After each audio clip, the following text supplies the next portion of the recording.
El siguiente video es una recopilación de casos de Brasil, historias reales, historias crueles, sangrientas, aterradoras e indignantes, que como en todos los lugares del mundo, revela el lado oscuro de este hermoso país a continuación.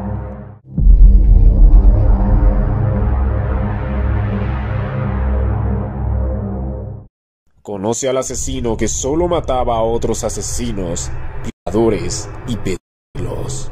Mas se você é contra a pena de morte, por que você matou tanta gente? Porque não vale nenhum, entendeu? Se eu matei, não matei nenhum, coitado.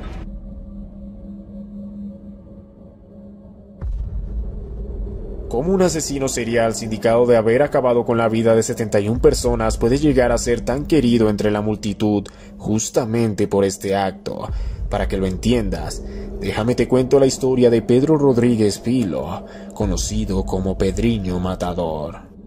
Nacido en Minas Gerais, Brasil, el 17 de julio de 1954, Pedro Rodríguez Filho se crió en un entorno humilde, rodeado de la criminalidad que siempre y lamentablemente ha azotado al país carioca a lo largo de los años.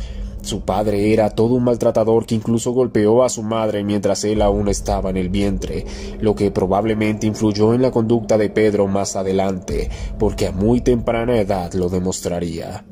Cuando apenas tenía 14 años, vio cómo a su padre lo acusaban de ladrón y lo echaban de su empresa injustamente, ya que todos sabían que el verdadero culpable era un guardia de seguridad. Pedro se presentó a donde el jefe del lugar, quien había sido el que lo inculpó. Sacó una escopeta y le disparó al pecho. El hombre murió en el acto. Luego fue hasta donde se encontraba el verdadero culpable del robo y lo mató a cuchillas.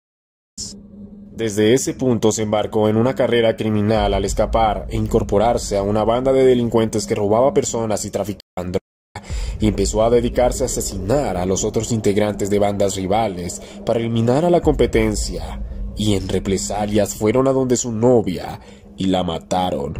Ese fue el detonante para que la destreza homicida que lo acompañaba desde muy joven fuera dirigida hacia todas aquellas personas pertenecientes al crimen organizado o no. Solo bastaba con que se tratara de narcotraficantes, violadores, ladrones y pedófilos para que fueran el blanco predilecto de Pedro. Al poco tiempo del asesinato de su novia, logró acabar con el responsable de su muerte, que era un peligroso narcotraficante, y con sus hombres, al irrumpir en una fiesta de bodas, y todo cuando ni siquiera había cumplido la mayoría de edad. Esta hazaña lo hizo convertirse en el nuevo jefe de aquella banda criminal y ganar un renombre entre los delincuentes por la forma en la que acababa violentamente con todos aquellos que consideraba sus enemigos y malas personas ante la sociedad, y sería conocido como Pedrinho Matador. Pero cuando digo que su código era matar cualquier tipo de criminal únicamente, no estoy exagerando. Durante aquellos sangrientos años, Pedro recibió la noticia de que su madre había sido asesinada por su propio padre, de 21 puñaladas. Es entonces que, con la excusa de visitarlo en la cárcel para perdonarlo frente a frente, llevó un cuchillo y a los pocos segundos de iniciada la visita, lo apuñaló salvajemente en 22 ocasiones. 21 de ellas para que sintiera lo que sintió su progenitora, y una más para recordarle que el que la hace, la paga y con intereses.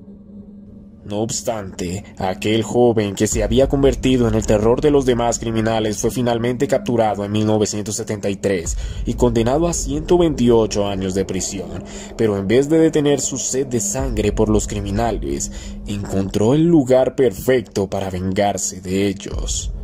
Las cárceles de Brasil, y más en esa época, eran lugares verdaderamente hostiles en la que literalmente todos los días se convertía en una lucha por la supervivencia, pero lo que no sabían los demás reclusos es que en ese infierno tras las rejas, Pedrinho era el mismo Satanás. Durante varios años asesinó cruelmente a decenas y decenas de otros criminales condenados por delitos que ya te había contado: violación, narcotráfico y demás. Se había convertido en un verdadero placer para él matar tanto como pudiese. Si eras criminal con estas características y te llevaban a la cárcel en la que se encontraba este hombre, era casi como si te arrojaran a un estanque de cocodrilos. Y te preguntarás cómo es que una sola persona fue capaz de llevar a cabo tantos homicidios en aquel penal sin que lo hubieran detenido. No era precisamente solo por el miedo que le tenían. De hecho, lo intentaron, pero una de las anécdotas de estos intentos fallidos reza que le enviaron a 5 hombres con armas blancas a asesinarlo, 5 versus 1, y 3 de ellos murieron, mientras los otros 2 sobrevivientes salieron corriendo por su vida y tuvieron que intervenir los policías para que no los matara. Así de peligroso era Pedrinho Matador. Se eu matava 10 antigamente, agora na rua já vou matar 20, 30, né? Sem problema nenhum. A pesar de todo, en Brasil la pena máxima que se le podía dictar a cualquier criminal era de 30 años, por lo que aquel hombre, que era una completa máquina de matar, salió libre en el 2007. Y no solo eso, sino que se convirtió al cristianismo y hoy vive una vida libre de la criminalidad junto a su nueva familia. Hoy en día la mayoría de brasileros lo ven como un verdadero héroe. Sin embargo, aún queda la duda si de entre sus víctimas se encontraba gente inocente que él consideraba criminales. La justicia tiene sus fallos, así que, siguiendo esa regla de 3, probablemente en algunos casos la sangre que le untaban las manos era de gente que no lo merecía. De hecho, llegó a matar a su compañero de habitación simplemente porque roncaba muy fuerte. Si te metías con él, eras hombre muerto. A pesar de que en el fondo la mayoría de personas les encantaría que hubiera más personas como él, justicieros por naturaleza para erradicar la delincuencia, aquí se respetan las opiniones de todos y la tuya es bienvenida en la caja de comentarios. Así que si eres alguien que está pensando en incorporarse a la vida criminal, piénsalo antes de hacerlo, porque recuerda que no todo es psicosis. Cuídate.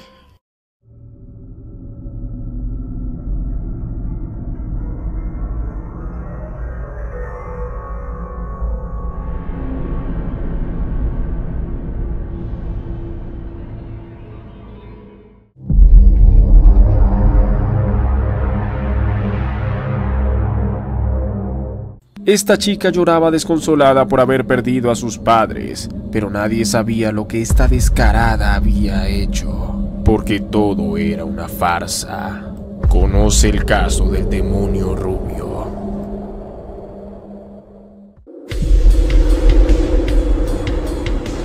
Lexter Psicosis. La madrugada del 1 de noviembre del 2002 sería una noche muy negra para los hijos von Richthofen. Andreas y Susanne llegaron a su casa encontrando todo abierto y desordenado. Sus padres no respondían a sus llamados y el miedo se apoderó de ellos. Minutos más tarde la policía entró a la gran casa y, desgraciadamente, descubrieron los cuerpos de Manfred y Maricia von Richthofen. Un aparente robo que salió mal sería la razón del deceso del matrimonio, uno que dejó huérfanos a 2 jóvenes, pero las autoridades jamás pensaron que el esclarecimiento de esto sería uno muy insólito, uno motivado por el resentimiento. La familia von Richthofen estaba compuesta por Manfred, de ascendencia alemana, y Maricia, su esposa, además de sus 2 hijos, Susanne y Andreas. Eran una familia muy pudiente. El padre era un ingeniero de gran reputación, trabajando para la empresa que opera las autopistas de Sao Paulo en Brasil, y Maricia, quien era psiquiatra, teniendo su propio consultorio. Estaban bien establecidos y su casa, que más bien era una mansión, mostraba su buena posición económica, haciendo parte de las familias más adineradas de la ciudad. Todos los veían como la familia perfecta. Sus hijos eran hogareños, muy respetuosos y no se metían en ningún lío. Era una familia modelo. Todo cambió en agosto de 1999. La familia visitó el parque Ibirapuera. De entre todas las cosas que vieron, una de ellas era una presentación de aeromodelos. Uno de sus probadores era Daniel Cravinhos. Andreas quedó realmente sorprendido y a sus 12 años rogó a sus padres para que Daniel le enseñara más de eso. Así es como la amistad de los chicos, pese a la diferencia de edad, empezó. Daniel frecuentaba la casa de los von Richthofen. De ese modo es que Susan quedó impresionada con él, al punto de iniciar una relación a escondidas. Pero ¿por qué a escondidas? Pues los padres no aprobaban a Daniel. Primero, provenía de una clase económica inferior a ellos, pero aunque podrían aceptarlo, la razón principal era el historial de la familia, pues varios miembros de ella, como los padres y hermanos Caraviños, tenían un largo historial de haber frecuentado la cárcel. Definitivamente era una mala influencia. El tiempo pasó, y Susan pasó de ser una hija modelo, que solo se preocupaba por ser aceptada en la mejor universidad de la ciudad, a una más rebelde y despreocupada. Todo ese cambio repentino era por su noviazgo con Daniel. Finalmente ingresó a una universidad, aunque se escapaba de clases. Decía que se quedaría estudiando, y en realidad se iba a moteles con Daniel, además de tomar sustancias psicoactivas. Los padres no tardarían en enterarse y le prohibieron la relación a su hija, encerrándola y dejándola salir solo a la universidad. Sin embargo, aunque pasaron varios meses, Daniel y Susan aún seguían viéndose a escondidas. Así es como llegamos al 31 de octubre del 2002. Susan planeó salir con Daniel esa noche, por lo que esperó a que sus padres se durmieran para salir por la ventana. Su hermano Andreas también los acompañó. Él estimaba mucho a Daniel, por lo que se quedó callado. Sobre las 22 horas fueron a un cibercafé. Dada la afición de Andreas a los juegos de PC, este se quedó encantado y pasó jugando sin despegarse. Mientras tanto, Daniel y Susan decidieron ir a un motel a divertirse, para luego pasar por su hermano. El plan era ir a casa antes de ser descubiertos. A las 3 a.m. efectivamente, la pareja pasó por Andreas para marcharse. Luego de dejar a Daniel, los hermanos fueron a su casa. Allí es donde ven la puerta abierta. Llaman a sus padres y se asustan. Toman un cuchillo para defenderse de un posible atacante y llaman a Daniel, quien a su vez llama a la policía. Cuando las autoridades llegaron, estaban afuera y así es como se enteraron de lo que pasó. Para las autoridades todo era muy raro. Las cámaras y alarmas estaban desactivadas. La escena aparentemente fue muy bien planeada, pero llevada a cabo por novatos. El arma contundente usada para el crimen estaba aún allí, y pese a que era por un aparente robo, aún estaban las joyas que las víctimas tenían encima. Además de sus móviles, faltaba mucho dinero y joyas. Daniel le dijo a la policía la cantidad exacta que les habían robado, a pesar de que eso no debía saberlo, algo muy raro. Además, Susan estaba muy cariñosa con su novio cuando fue llevada a declarar esa mañana. Pese a eso, no pudieron relacionarlos, y más cuando tenían coartadas que los respaldaban parcialmente, como la ida al cibercafé y una factura del motel en el que estuvieron. Ese día fue el funeral, y ambos jóvenes, en especial la chica, estaban devastados. Lo raro vendría cuando solo 2 días después, Susan celebró una fiesta por su cumpleaños en su casa. Andreas siempre estuvo en shock y triste. Pero un día, la policía recibiría una llamada que cambiaría todo. Un hombre aseguró que vendió una moto costosa a Christian Caraviños, que le pagó con dinero en efectivo y en dólares, algo que le pareció muy raro. Christian era el hermano de Daniel. Cuando la policía lo requirió e interrogó, con extrema facilidad confesaría lo que ocurrió aquella noche del 31 de octubre. Según sus palabras, su hermano y él mismo habían acabado con el matrimonio, pero por petición de Susan, la propia hija de las víctimas. El 8 de noviembre, Daniel, Christian y Susan fueron detenidos y puestos a disposición de las autoridades. Daniel confirmaría lo que su hermano confesó, mientras que Susan lo negaría todo. Según las autoridades, lo que pasó esa noche fue lo siguiente. Susan y Daniel dejaron efectivamente a Andreas en el cibercafé para encontrarse afuera con Christian. Juntos fueron a la mansión.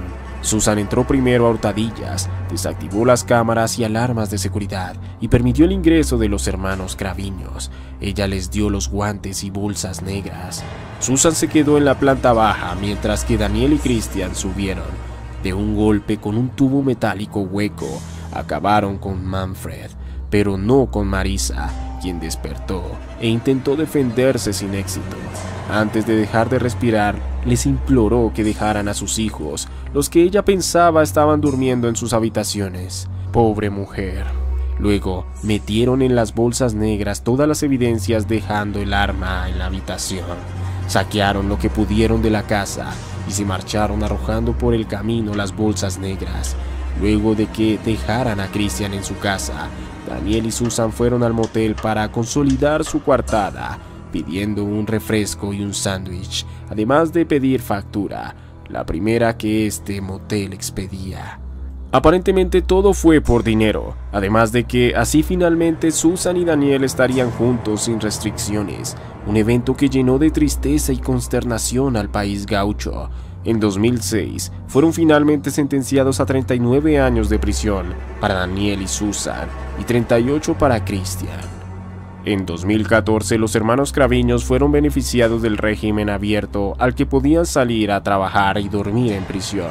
Christian se casó y fue puesto en libertad, pero volvió debido a que maltrató a su pareja e intentó sobornar a un oficial. Daniel se volvió a casar y tuvo hijos. Hoy está libre. Andreas quedó muy dolido con su hermana y cortó toda relación. Pasó a vivir con su abuela. Hoy es un profesional y tiene una familia. Nunca perdonó a su hermana. Por su parte, Susan se casó en 2013 con otra reclusa, pero volvió a separarse rápidamente para contraer nuevamente matrimonio con un empresario. También está libre, se volvió pastora y todas las semanas intenta llamar a su hermano para recibir el perdón, pero todo ha sido en vano. Una historia que no deja de sorprendernos. Los papás son capaces de hacer lo que sea por sus hijos. Nunca se imaginan que uno de ellos sería capaz de hacer algo así. No todo es psicosis. Cuídate.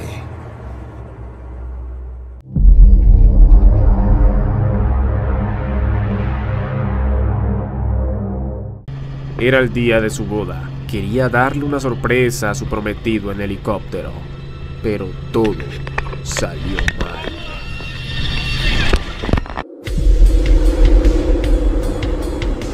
Blackster Psicosis. En mi canal siempre acostumbro a mostrar la parte no solo terrorífica sino trágica y triste de la vida.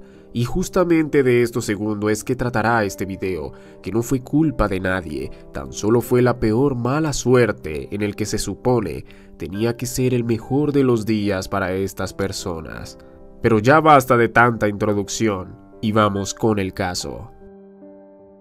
Rosemary do Nascimento Silva era una mujer brasileña de 32 años quien desde pequeña había soñado llegar a su boda en helicóptero, pues sentía que era una forma mágica y épica de consagrar su matrimonio para que fuese algo inolvidable, aunque inolvidable definitivamente sí fue. El plan de Rosemary era sorprender a Odirley Damasceno, con quien iba a tener su unión marital, pero sin avisarle ni a él ni a los 300 invitados que asistieron a una zona rural de las afueras de Sao Paulo, en el país suramericano, descender del cielo vestida de novia y llegar al altar. Para ello todo resultaba favorable, hacía un buen clima. Su hermano, la fotógrafa y el piloto la acompañarían en el viaje. Corría el 4 de diciembre del 2016, el momento había llegado. La fotógrafa de nombre Naila Cristina Neves Lausada sacó su cámara y empezó a filmar desde dentro de la aeronave el transcurrir de los minutos mientras se dirigían al lugar. En el video se aprecia a la novia nerviosa y emocionada mientras su hermano la toma de la mano, incluso mientras sostiene la cámara. También se graba a sí misma emocionada de ser parte de aquel momento. Pero conforme va avanzando el video, sus rostros empiezan a cambiar por el de preocupación.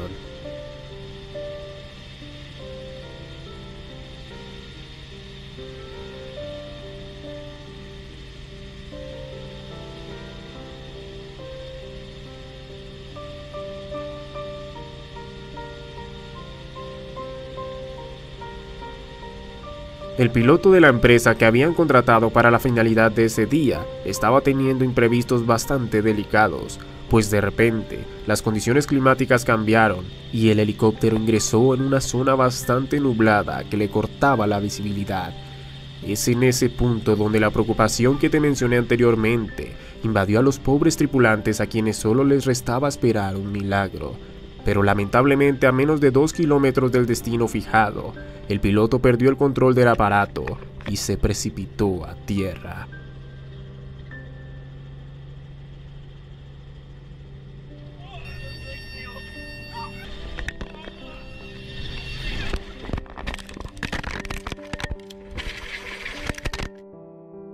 Poco tiempo después, los pobladores de la zona encontraron los restos del helicóptero y en medio de los escombros, los 4 cuerpos de los ocupantes. Ninguno de ellos sobrevivió. Mientras tanto, el organizador de la boda estaba impaciente al ver que la novia aún no había llegado al lugar, cuando ya lo debería haber hecho en este punto, así que llamó a los responsables del vuelo para saber el porqué de la tardanza. Es entonces que comunicaron el fatal desenlace. Pero lo más difícil de todo fue cuando él y el pastor encargado de la ceremonia le dieron la triste noticia al novio, que inmediatamente entró en shock. Si nos ponemos en el lugar de él, ¿cómo podríamos digerir una noticia tan dura en el día más importante de nuestras vidas? Pero eso no es todo.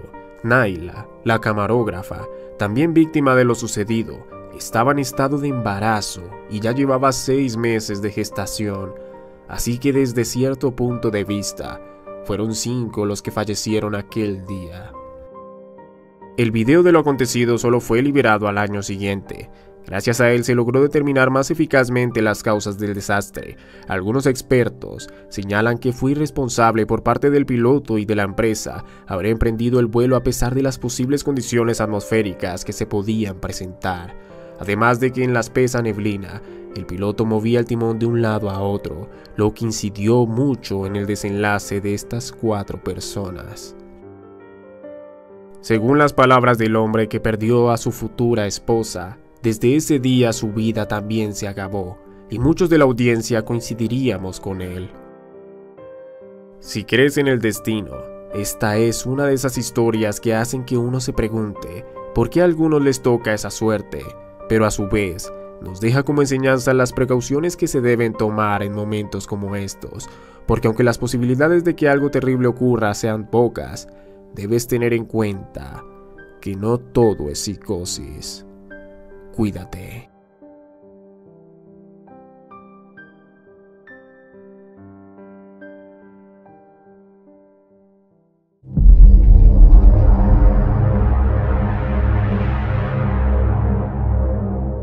Transmitieron todo su secuestro en vivo y convirtieron su lamentable deceso en solo un circo. Lexter Psicosis.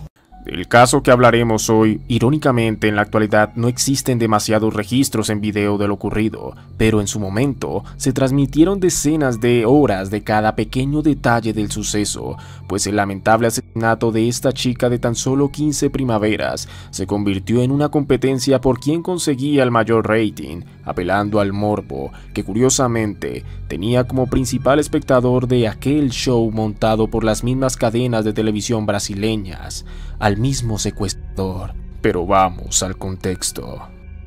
Eloá Cristina Pimentel era una chica brasileña nacida en 1993 que soñaba con convertirse en licenciada veterinaria, y su familia creía fervientemente que su pasión por los animales la iba a llevar muy lejos, haciendo lo que anhelaba.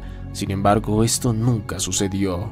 En el 2006, cuando Eloá tenía 13 años, inició una relación con un sujeto llamado Lindenberg Fernández en Sao Paulo, Brasil, y a pesar de que el sujeto, quien además le llevaba 7 años, parecía ser algo posesivo, la misma madre de la chica, de nombre Ana Cristina Pimentel, veía que el hombre aparentaba ser una buena persona y nunca sospechó algo malo de su parte.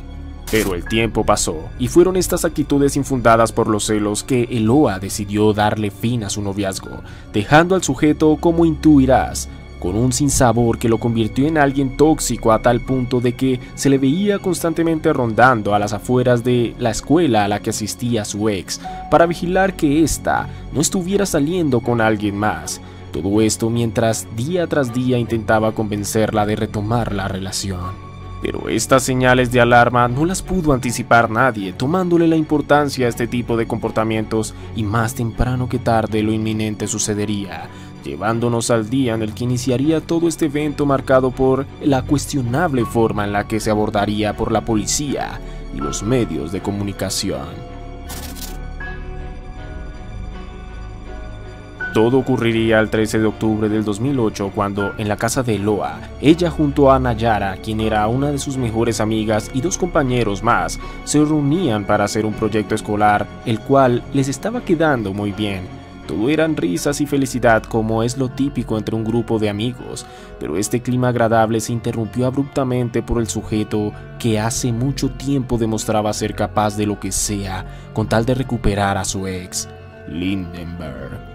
El sujeto ingresó al lugar portando un arma de fuego comprada hace poco por tan solo $150, con la que encañonó al grupo e hizo que se retiraran los dos muchachos, mientras se quedó con Nayara y Eloa, siendo esta última el motivo de su accionar delictivo, ya que quería prácticamente obligarla a volver con él.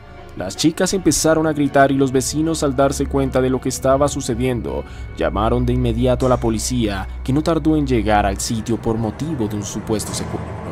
Pero no lo hicieron solos. Tras de ellos venía una horda de periodistas pertenecientes a varias cadenas televisivas del país verde-amarela. Sin embargo, al poco tiempo se le sumaron prácticamente todos los demás canales de este país y algunos otros internacionales. La integridad de la chica, el respeto a los familiares de la misma, ¿cuidarse de no entorpecer la labor de las autoridades?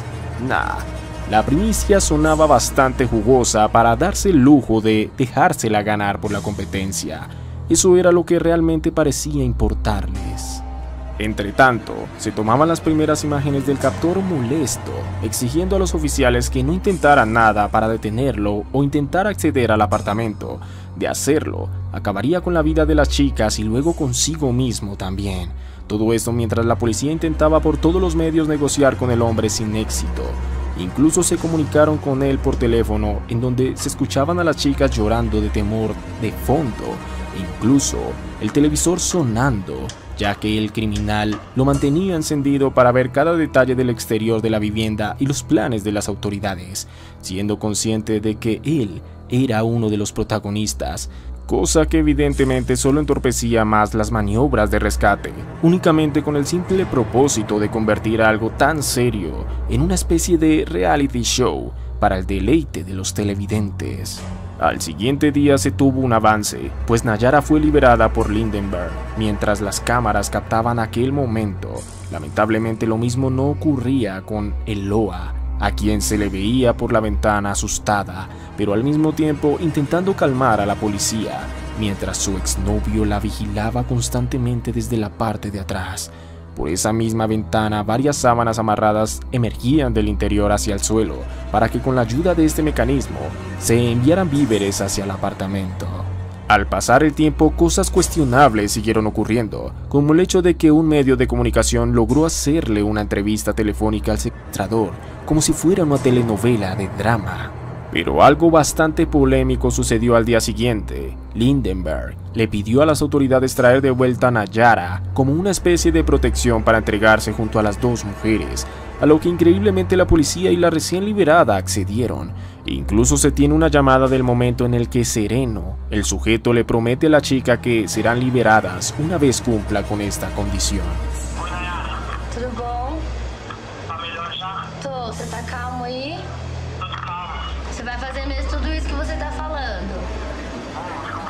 Confío. El momento llegó. La mujer ingresó de nuevo a manos del delincuente y un documento firmado por la misma policía fue enviado con ayuda de aquellas sábanas para que lo leyera Lindenberg, el cual prometía que al salir y entregarse, los uniformados no dispararían contra él. Sin embargo, las horas pasaron sin que éste cumpliera con su parte del trato, y todo se salió de control cuando escucharon una detonación al interior del lugar. En ese momento los oficiales decidieron ingresar a la fuerza y se enfrentaron con el tipo intentando reducirlo, pero durante la maniobra disparó en contra de Nayara, causándole una herida en la boca, mientras Eloá recibió un impacto en el abdomen y otro en la cabeza. Las cámaras lo captaron todo.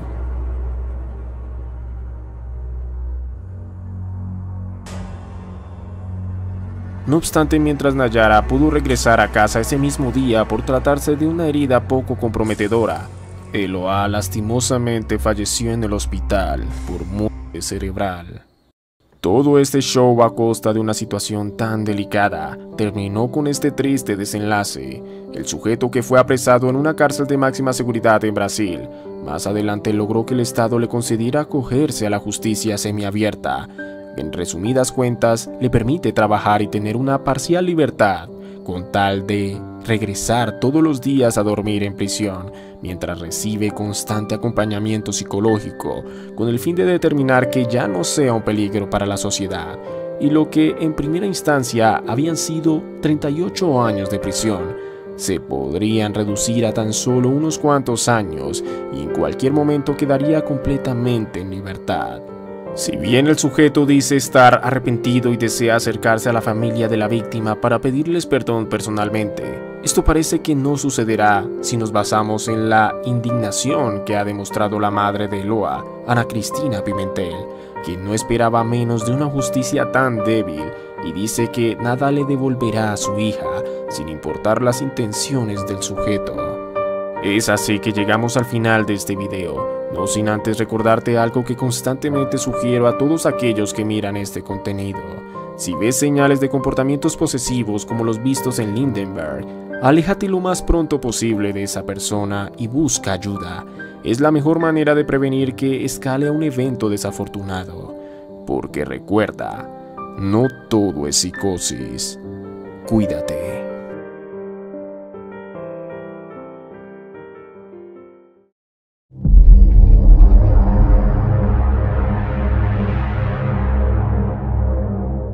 Esta brasileña acabó con su marido multimillonario por celos y lo sacó en pedazos al interior de 3 maletas.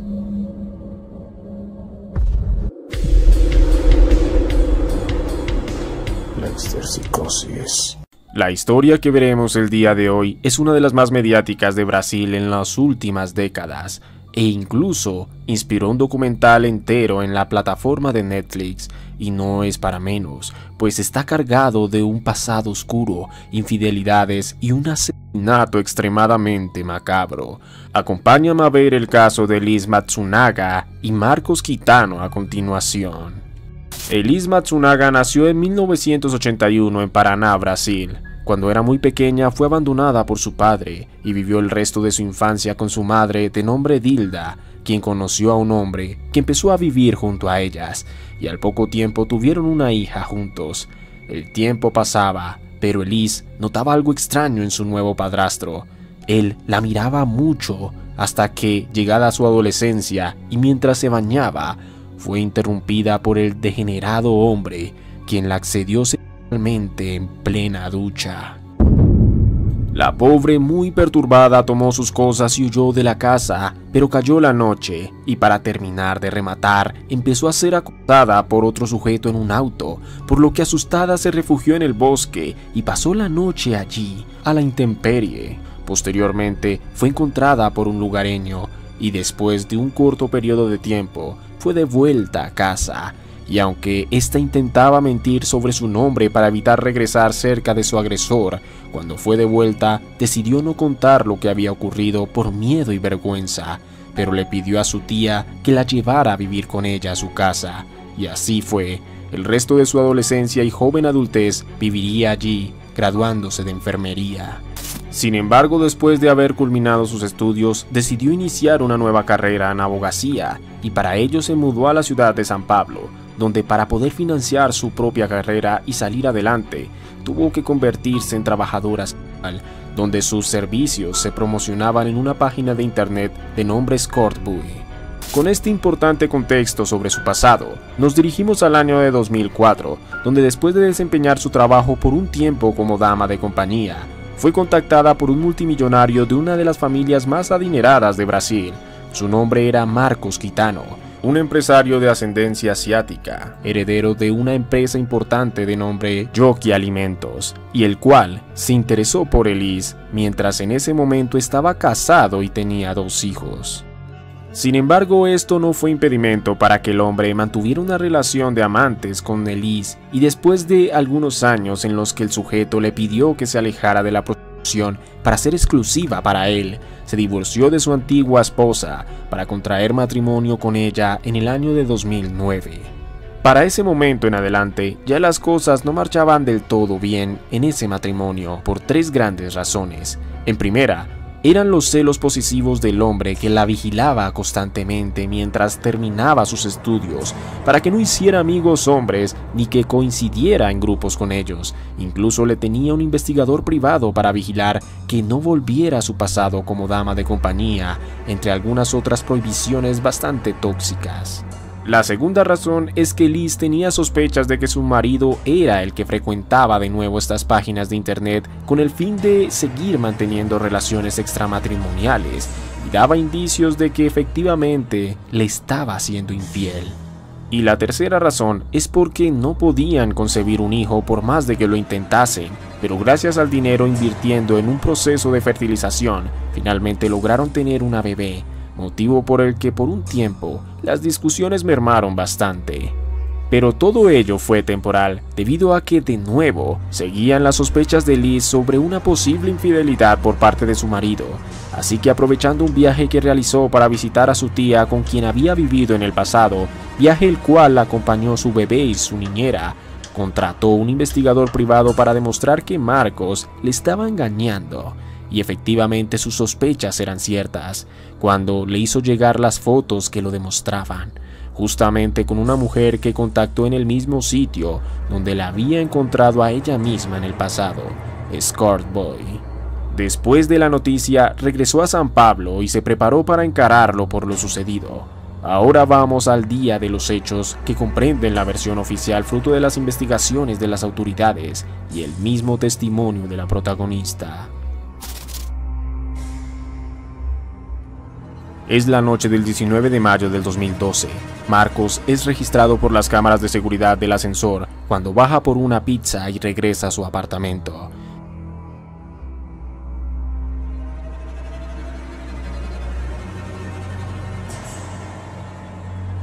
Mientras cenaban, Elise encara a su marido con las pruebas de la infidelidad. Ambos empiezan a tener una fuerte discusión. Elise nuevamente es maltratada verbalmente por Marcos, quien le dice que ella es solo alguien que recogió de la basura y que no tiene ningún valor propio más del que él le ha otorgado. La mujer pide el divorcio y se va furiosa y lastimada hacia el pasillo. El hombre la persigue y Elise agarra un arma que él mismo le había regalado por el hobby que compartían por la casa. El hombre la invita a apretar el gatillo, porque de lo contrario, le quitará la custodia de su bebé y la dejará sin nada. Es ahí donde Liz acciona el arma. Mientras la hija estaba dormida en otra habitación, durante toda la noche la mujer se encargó de deshacerse del cuerpo de Marcos, cortándolo en múltiples pedazos. Los cortes fueron limpios y con mucha precisión. A la mañana siguiente, la niñera llega al apartamento para encargarse de la niña. Así, y sin despertar sospechas, Elise baja con las maletas por el ascensor como queda registrado en las cámaras.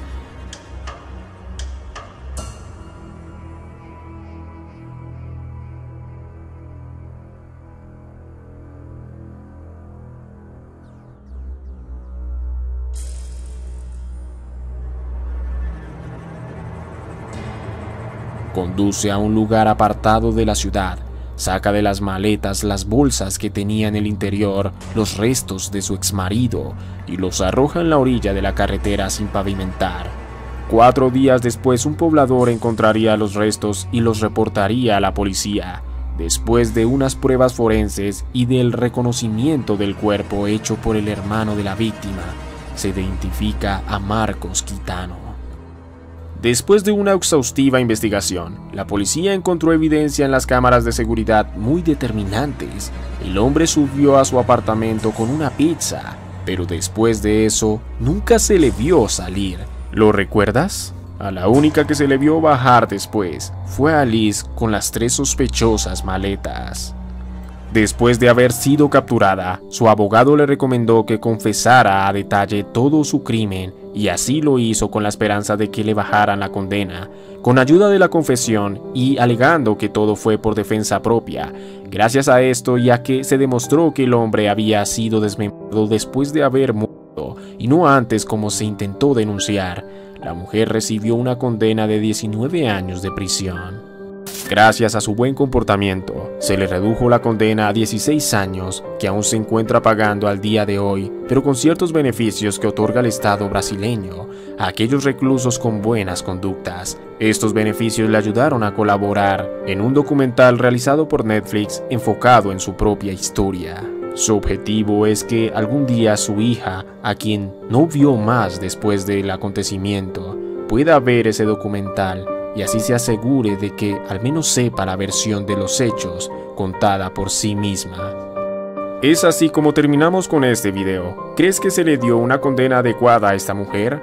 Cuéntanos en los comentarios, pero antes de irte, te dejo con la moraleja del día de hoy. Apártate de aquellas relaciones que lo único que dejan ver es que pueden terminar perjudicándote y hasta pueden llegar a ser muy peligrosas para tu integridad física y mental. Porque recuerda, no todo es psicosis. Cuídate.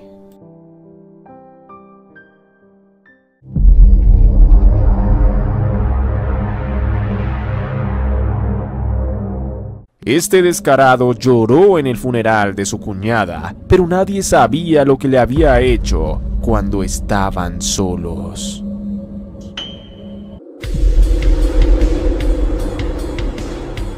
Psicosis. Este es un terrible caso que involucra a una joven víctima que jamás pensó encontrar su final a manos de alguien tan cercano a ella. Tener el perpetrador de un crimen tan cerca es algo muy común, pero indigesta a la forma cínica en las que los victimarios actúan como si nada. En este caso, participar en el funeral, consolar a los dolientes e incluso llorar por su pérdida. Todo esto hizo esta persona mientras escondía el hecho de ser el causante de tan aberrante crimen. Este es el caso de Bianca Consoli. Bianca Ribeiro Consoli era una joven nacida en Sao Paulo, con 19 años al momento de los hechos. Llevaba 2 semestres estudiando administración. Era una joven muy activa, iba al gimnasio, era querida por todos y amorosa con sus familiares, muy dedicada y trabajadora, que buscaba salir adelante a punta de esfuerzo. La joven tenía un novio llamado Bruno y se la llevaba bien con todo el mundo. Además, vivía con su madre Marta Consoli y su padrastro. En general era una vida tranquila. Sin embargo, la joven también tenía una hermana, Dayana Consoli, quien sí tenía un tema pasional extraño. Tenía 2 hijos de un hombre llamado William, quien se quitó la vida luego de que lo reemplazara por otro sujeto de nombre Sandro Dota. Recuerda ese nombre, porque a pesar de ser el cuñado de Bianca, había algo en él que traería desgracia a la familia.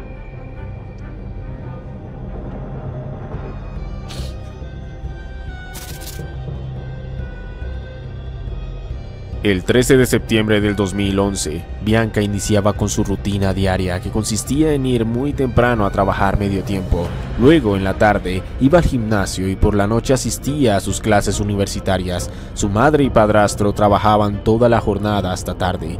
La joven, como no tenía tanto tiempo libre, era muy activa en las redes. Se hablaba mucho con sus amigas y su novio. Ese día no era la excepción. Se mantuvo en contacto con sus amigas, hasta les dijo que fue al gym, por lo que se daría un baño. Lo último que publicó esa tarde fue Dios. A partir de ahí, nadie volvió a interactuar con ella.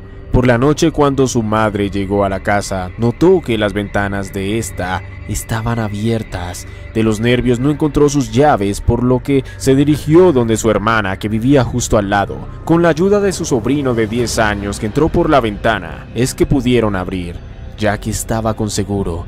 Dentro se toparon con el horror. Bianca yacía en el suelo de la sala sin signos vitales. Las autoridades llegaron a la escena para iniciar la investigación. La joven presentaba marcas de asfixia. razón de su deceso. Además, tenía otras heridas que daban a entender que luchó con su agresor. También tenía maltratado su cuerpo en las zonas genitales. La policía manejó como hipótesis un robo que había salido mal, pero como nada fue robado, se descartó rápidamente. Para la madre, alguien muy cercano había sido el causante de la tragedia. ¿Pero quién? Se inició la respectiva autopsia que arrojaría dos investigaciones, una que tardaría más que la otra, pues se quería demostrar si la chica sufrió o no de algún ataque sexual, además del análisis de una muestra de ADN extraída de las uñas de la víctima y unos cabellos cortos encontrados. Por lo pronto, por iniciativa de los investigadores, se requirió las muestras de ADN voluntarias de los 5 hombres más cercanos a la víctima: su novio, un tío, su exnovio y su cuñado Sandro, este último negándose, pues solo lo haría con una orden judicial, lo cual era muy sospechoso. Por supuesto que esta conducta levantó las sospechas de la familia, que dicho sea de paso nunca simpatizó con el hombre. Bianca solía discutir con él, nunca le dio buena espina y si se controlaba lo hacía por su hermana y sobrinos. Hasta le manifestó a su novio lo incómoda que se sentía con su presencia, desde comentarios fuera del lugar hasta insinuaciones muy molestas de índole sexual. Dayana, esposa de Sandro, fue investigada, motivo por el cual entregó la ropa usada por él el día del crimen a espaldas del hombre. Mientras tanto, se realizó el funeral de la joven, por la que muchos pedían justicia.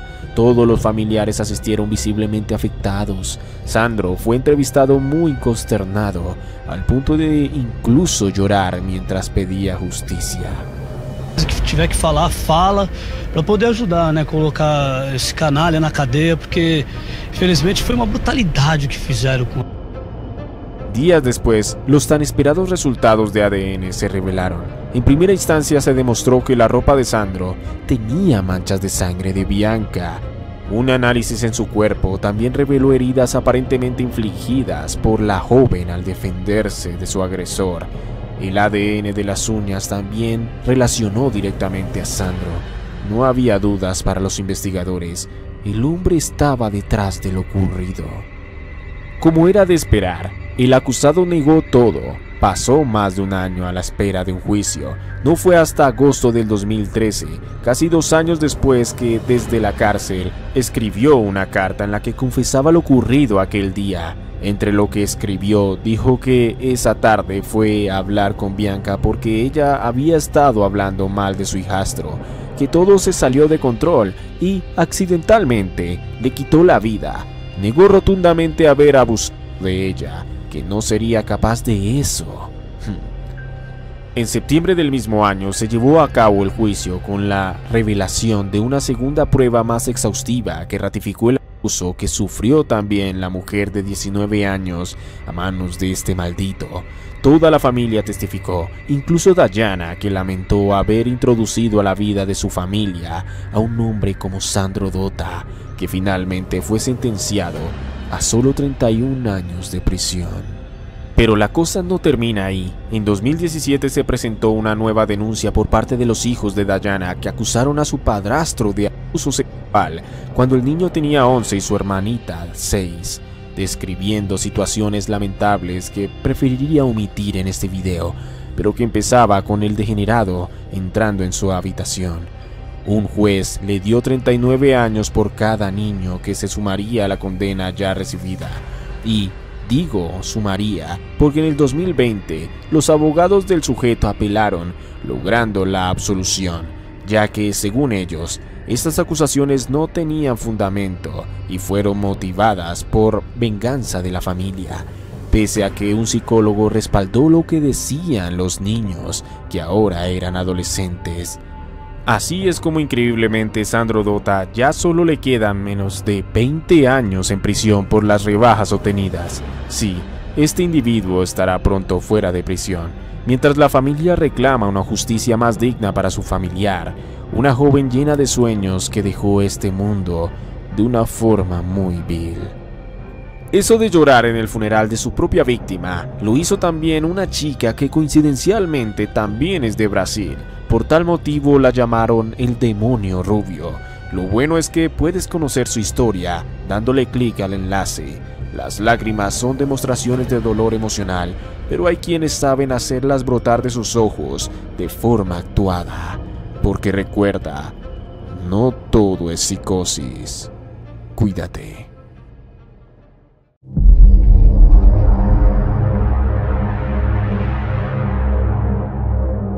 ¿Sabías que al día de hoy aún existen varias comunidades indígenas con poco o nulo contacto con la civilización que durante siglos han vivido su vida lejos de todos y todo? Un caso que ya mencioné fue el de los sentineleses. Te invito a ver ese video. Sin embargo, no son los únicos. En el Amazonas existen tribus con estas características que viven como lo hacían nuestros ancestros hace miles de años, pero que con el tiempo empiezan a desaparecer. Ese es el caso de una tribu en Brasil a la cual nunca se le conoció el nombre o el idioma que hablaban. Ellos no habían tenido contacto con la civilización, pero desafortunadamente fueron víctimas de un genocidio orquestado por los colonos brasileños en 1990. Se cree que fueron asesinados cuando les ofrecieron azúcar, lo que para ellos era algo muy interesante, nuevo y desconocido, pero dicha azúcar contenía veneno, exterminando a toda la tribu. El único sobreviviente fue un hombre apodado como el hombre del agujero. Desde ese punto, el hombre vivió el resto de su vida solo, alejado de la civilización debido a la profunda desconfianza que le generaba acercarse a cualquier otra persona externa, porque seguramente para él eso iba a significar su muerte, además del resentimiento que llevaba consigo por haber sido testigo de semejante tragedia. Quien se le acercaba era ahuyentado por sus flechas. Desde entonces, el indígena vivía solo, era nómada y a lo largo de los años fueron descubiertos más de 50 chozas de paja que hacía para su refugio. Siempre hacía agujeros muy estrechos y profundos en cada uno de estos lugares con un propósito desconocido. Al principio se creía que era para cazar, pero investigaciones sugieren que más bien tenían un propósito espiritual. Por esto se le conocía como el hombre del agujero. También cazaba animales y comía frutas que él mismo cosechaba. Era fascinante su autosuficiencia. La última vez que se le vio públicamente fue en este video compartido por el gobierno brasileño para generar conciencia en la preservación de las tribus indígenas del país. En él se ve cómo fue filmado desapercibido mientras talaba un árbol con sus propias manos.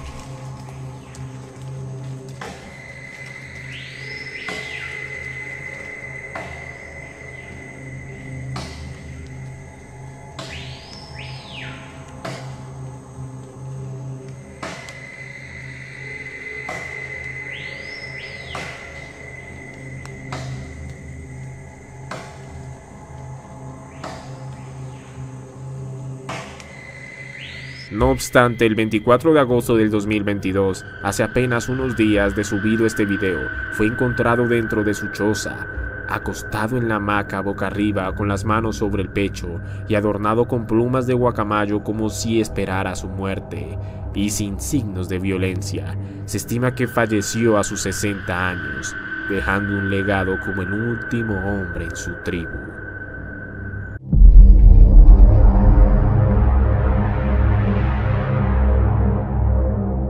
De este caso todos alrededor del mundo nos enteramos, y en lo personal me sacó unas lágrimas.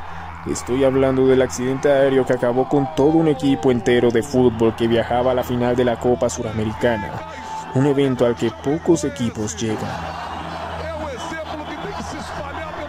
El 28 de noviembre de 2016 sucedió la tragedia que llenó de luto al mundo del deporte, cuando el avión en el que viajaba el equipo chapecoense de Brasil se estrelló a 17 kilómetros del aeropuerto José María Córdoba cerca a Medellín. En el accidente murieron 71 de los 77 tripulantes que se encontraban en el avión de la aerolínea boliviana La Mía.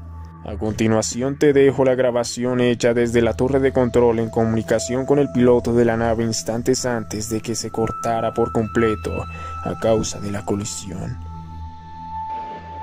Señorita Lima India 2933 está en falla total, eléctrica total y combustible.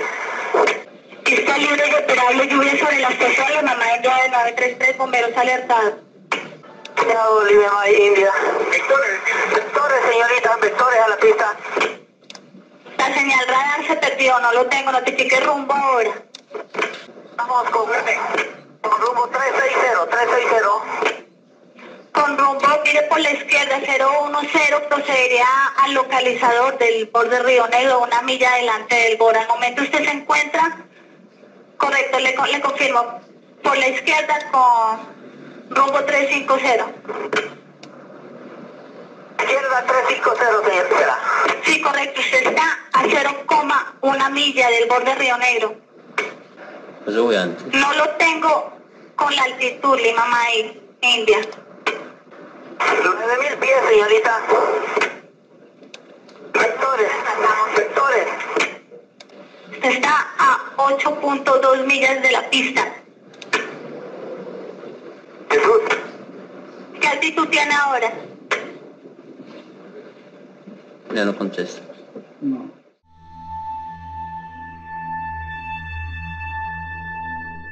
El 31 de agosto de 1988, el vuelo 1411 de Delta Airlines era un viaje programado desde el Aeropuerto Internacional de Dallas con destino a Salt Lake, en Utah. Pero en el despegue, la incompetencia de los pilotos al no despegar los flaps de las alas del avión, que son las que ves en pantalla, sumado a que no activaron los sistemas de advertencia, causaron que el avión se accidentara, acabando con la vida de 14 personas.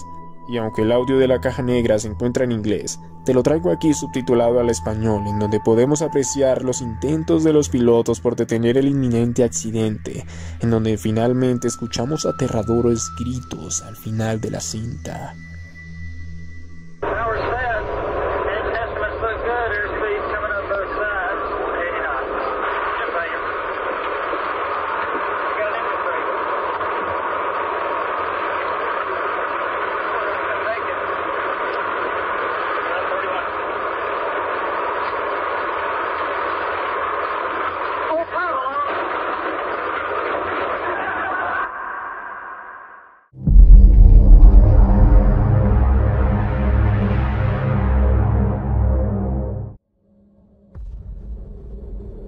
Mi trabajo como creador de contenido, más que entretener, es documentar y dar a conocer el lado más oscuro de la vida, y oscuridad sobra en este caso por lo fuerte del tema.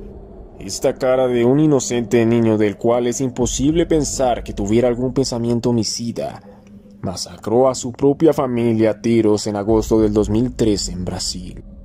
El arma, una pistola reglamentaria de su padre policía a la cual tuvo fácil acceso. Las víctimas, su madre, su padre, su tía abuela y su abuela. El motivo, según contaron sus compañeritos y a lo que llegó la investigación policial, simplemente por su inmadurez mental, dado a que tan solo tenía 13 años y ya fantaseaba con el hecho de ser un asesino a sueldo que viviera lejos en una casa apartada. Pero hay algo que tal vez jamás comprendió. La vida no es como las películas. Es completamente diferente e inmensamente más macabra. Marcelo asesinó a su familia y al día siguiente fue a la escuela como si nada hubiera pasado. Atendió las clases mientras los cadáveres de sus consanguíneos seguían en el piso de su casa. Y al volver, seguramente por el profundo y perforante remordimiento al ver que no era como se lo imaginaba, se suicidó. Una de aquellas historias trágicas de las que uno desearía no tener que contar como parte de nuestra historia como seres humanos.